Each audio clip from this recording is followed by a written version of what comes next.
Us presentem aquesta obra col·lectiva recentment publicada per l'editorial Tirant lo Blanc de València y que porta per títol Cambio climático, biodiversidad y salud pública global en el derecho internacional, de la fragmentación a la integración sistèmica. Aquesta obra és un dels resultats principals del projecte de recerca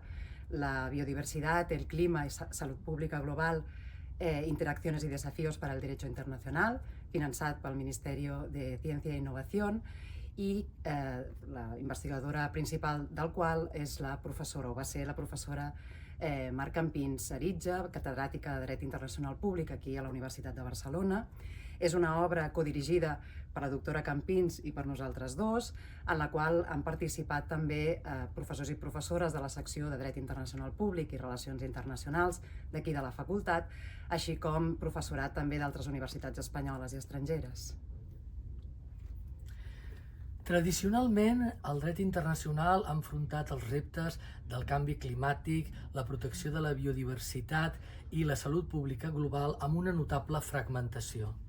Actualment, la comunitat internacional assenyala la necessitat d'un enfocament més holístic a aquests fenòmens tan interconnectats.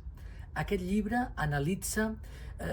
en quina mesura s'està promovent una efectiva integració sistèmica entre aquests diversos règims jurídics internacionals, mitjançant mesures normatives, institucionals i jurisprudencials, per tal de preservar millor la precària salut del planeta Terra.